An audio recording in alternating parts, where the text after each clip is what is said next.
If I ask you now, if you want to put an antenna somewhere, where would you put it?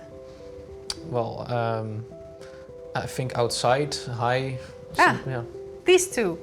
You put it outside and you put it high. But why, if I ask you? I don't know, it's intuition. Intuition, yeah. Your intuition is completely correct. We put it outside, we put it as high as possible, but when you study radio system, you understand why we put it outside and why we put it as high as possible. When a regular person, I think, hears radio, they immediately think about broadcasting radio, right? Things that we have in our cars. But this is something that where radio started at the beginning of 20th century. Now, when we talk radio system, this is everything, any system that basically use wireless signals of a given spectrum, which basically means up to a few hundred of, gigahertz, because above that you're talking about already semi-optical systems. So the scope is absolutely enormous. Anything from all the communication devices you have, smartphones, walkie-talkies, anything, satellite communications, to all sorts of sensing systems, including radar. The world is moving towards wireless in everything. Like now we see that whenever you have the chance to get rid of a wire, they do it.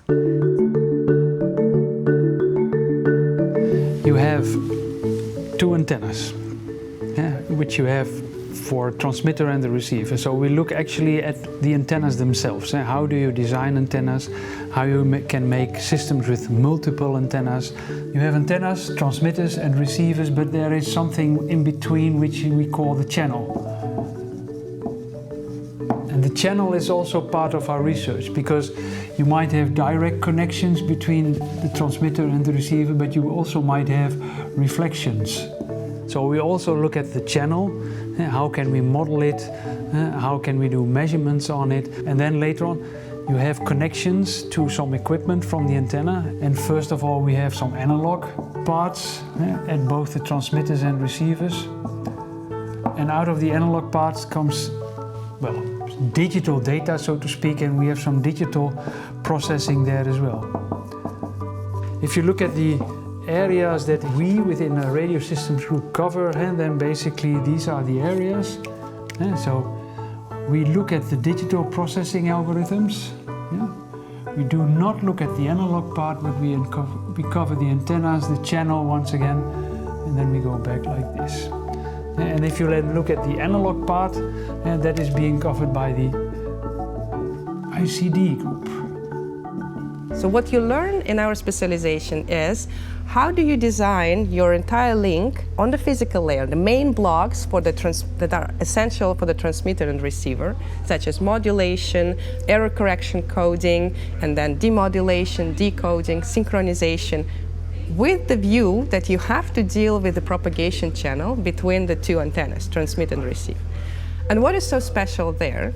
A complexity of that channel. If you imagine that you just have a wire between transmitter and receiver, everything is simple because your signal just travels along a single path that you designed, right? It's there. When you imagine that now you have an antennas, and in between there is you, me, there is the tables, everything, cars if you're outside, they all reflect the signal that's being transmitted. And at the receiver, that creates a very dense picture of the different reflected paths that come together. We have 4 mandatory courses. There is a mandatory course in each quarter of the first year. And I teach the first one, which is wireless communication systems. So this is actually the course that provides the basic structure of a wireless link, which is, again, all the blocks from the transmitter, antenna, channel, antenna, receiver, that you need to have to be able to transmit information and receive it reliably. And of course also addressing those specific things that are related to the wireless channel. So if the channel is not very well, if it's noisy, then we have to use different kind of modulation to make sure that it's received correctly. You feel like you're doing a puzzle. You remember when we were children, like we used to put the number of the letter instead of the letter and write letters to our friends with it? It reminds me of this kind of things. So this is kind of an introductory course that really gives you the full perspective of how the system on a physical layer is organized and what are the challenges that one has to deal with as an engineer to be able to have a functioning system, essentially. Then in the later courses we dive a little bit deeper of the different aspects of a communication system. So in the second quarter we have smart antennas. So in that course we learned all the different types of antennas, what are the fields of these antennas, how do they look like, what type of antenna to use in different applications. You basically just get to know all the antennas, and then you learn how to join them in arrays, for example, to elevate the performance of that single antenna. Like when you put them all together and you put them in a specific design or a specific spacing, then you have a completely different outcome. So smart antennas was a nice course. At the beginning you feel like, for me at least, I felt like at the beginning I was a bit lost, but after you get the fundamental concepts, you can follow up. Then in the third quarter we have a course which is called 5G, 6G wireless communication and sensing channels. And that is actually all about, how does a channel behave, how can we model a channel. And this channel can be used for two purposes, basically, for communication aspects, but also for sensing, so actually related to radar and localization. And then the last course, which is called Advanced Communication and Radar System, this is where I participate as well.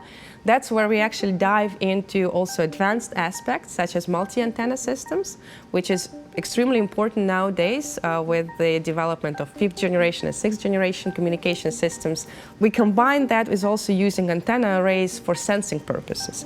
The traditional really realm of radio communication, or radio systems, wireless systems, has been communications. That's how systems essentially developed. Even from the radio, the broadcasting, it's to communicate the information, right?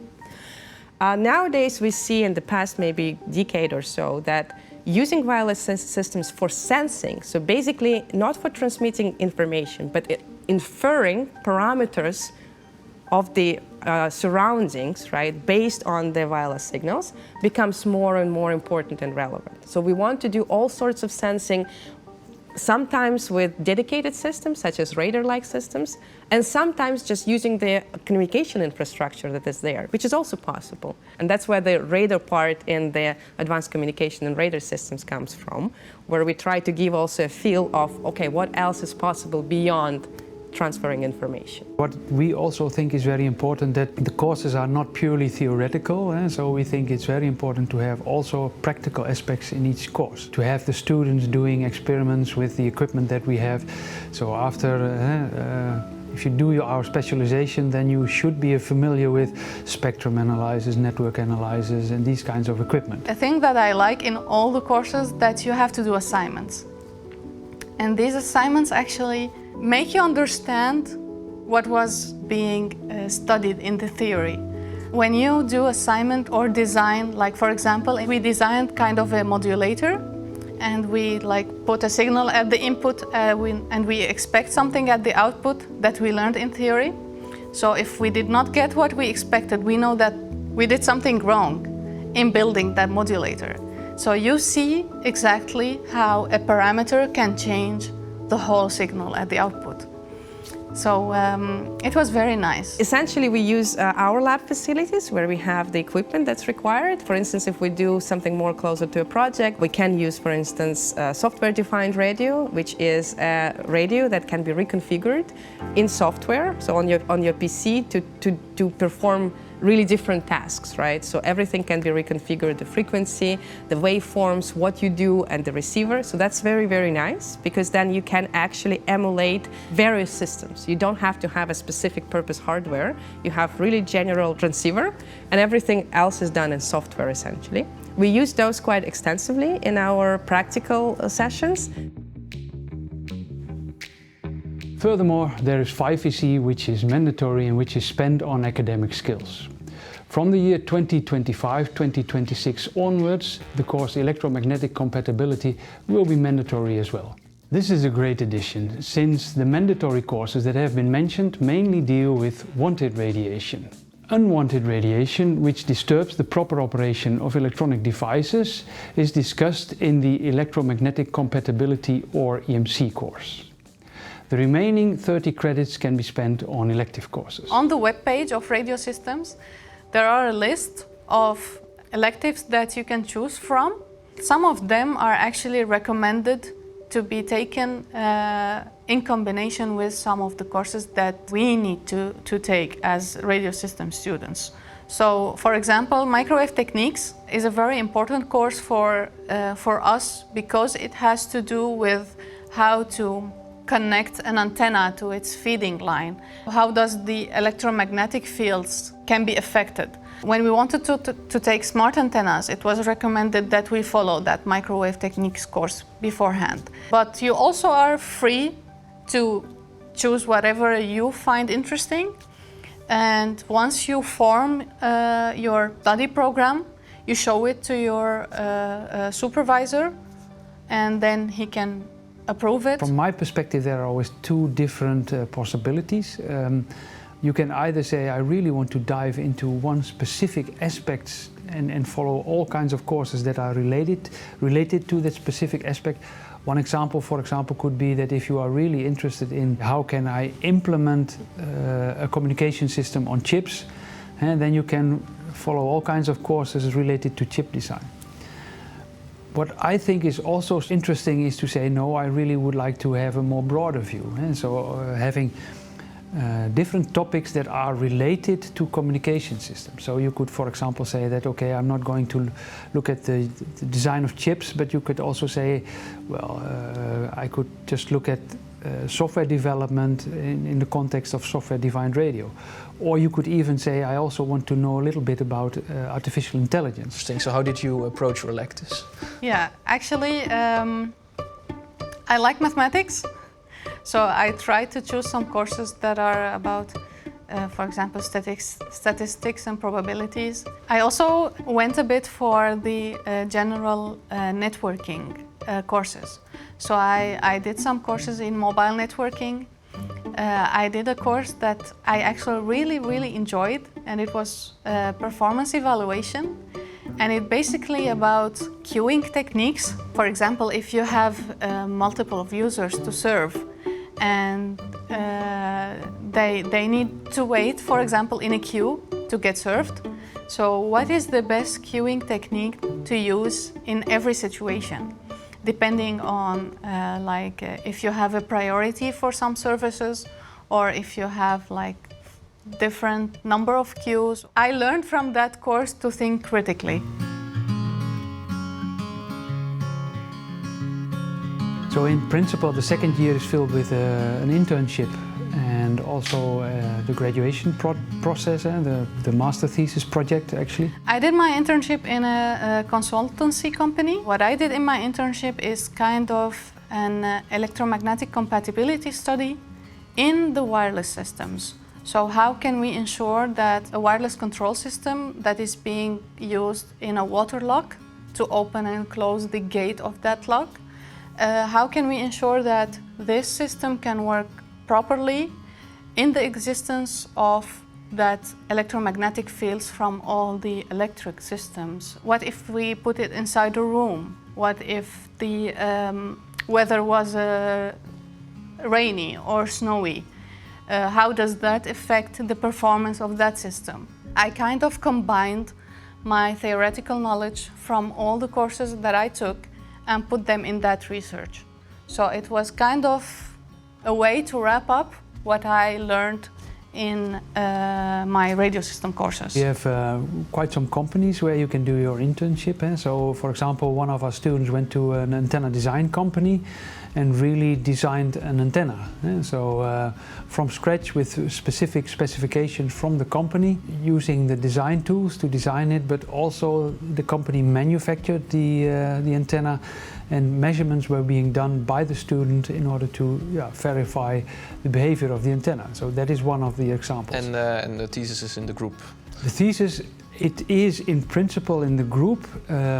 We do also have the opportunity to do master thesis projects within companies as well, but it's always under supervision of the university. Currently, I'm doing the last steps, which are the master thesis. I began with it a couple of weeks ago, and I hope to be finished within the next 6 months. Okay, and how do you like your thesis so far? It's an interesting topic, actually. I'm doing it with the Rijksinspectie Digitale Infrastructuur, which are basically the inspection department here in the Netherlands. They do regular spectrum monitoring, so they measure data continuously. And what I will be doing in my thesis is finding the best fit model that is provided by the ITU, the International Telecommunication Union. So they have models to predict the received fields. And what I'll be doing is to find the best model that fits the measured data. And later on, they want to automate the process of finding the illegal signals or the signals that are deviating from the license they have. Or if any provider is transmitting with more power or using more spectrum that is allowed for that provider. What kind of career perspectives do we have if you're specialized in radio systems? There are different options you have. You can go to industry, so that many students go to industry. There are quite a lot of companies that actually are really looking for our students. Companies like Thales, but also manufacturers of measurement equipment like Rohde & Schwarz. Also other companies in this area which are a little bit smaller but really specialized governmental institutions. For example, quite some students work at RDI at this moment, that's the former Agentschap Telecom. We also have examples of students afterwards working in companies that do all sorts of, for example, sport tracking systems, right? Where you want to know where the players are. On top of that, sensing their conditions, right? The perspiration, their heart rate, and so on. And the third option is, of course, that you start a PhD. We do a lot of research in various applications. The ones that I'm particularly interested in have to do with all sorts of sensing type of tasks.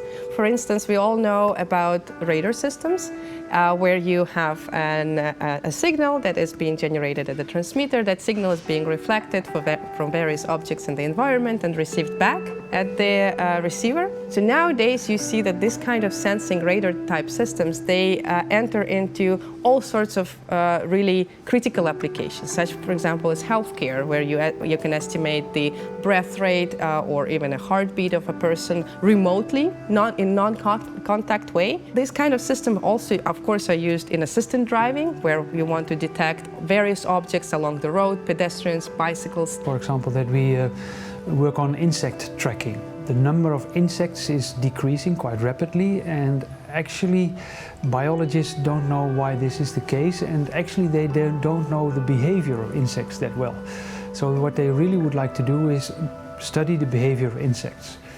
Well, that can be done by attaching a very, very small antenna on an insect and by means of radar tracking movements of insects. The tags that we put on the insects are very, very simple.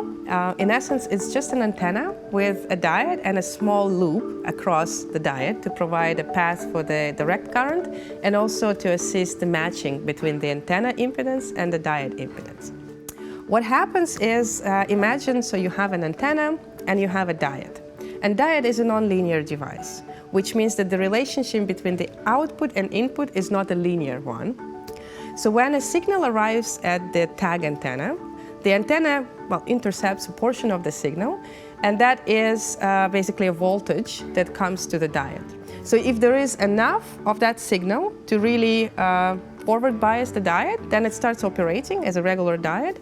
And what you see as an output, on an input you have a sinusoidal wave. At the output you have a rectified wave, so which means that you have a signal for half the time, and then for other half of the time there is nothing. If you do the math, it turns out that if you just compute a Fourier transform of that rectified output of the diode, then that output contains harmonics.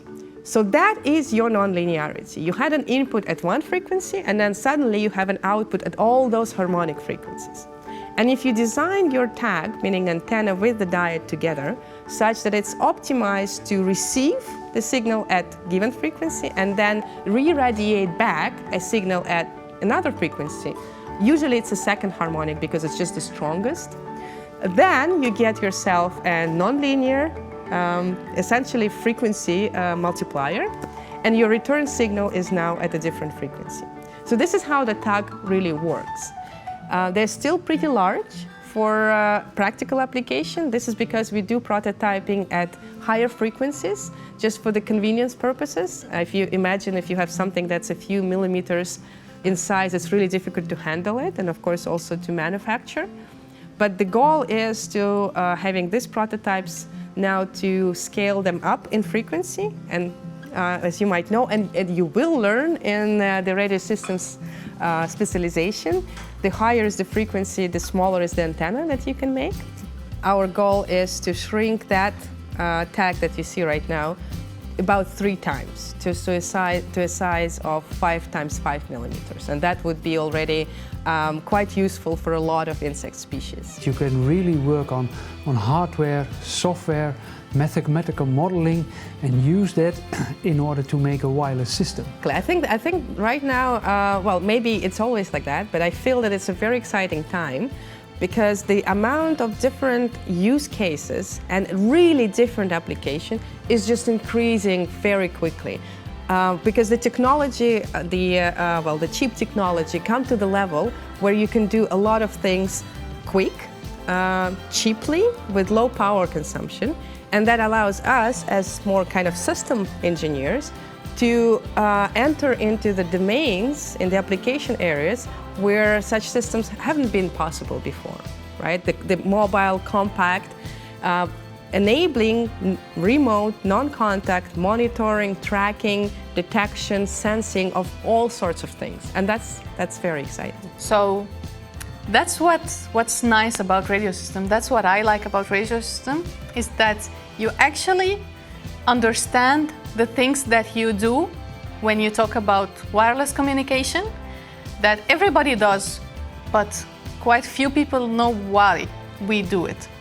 So that's what I like about it.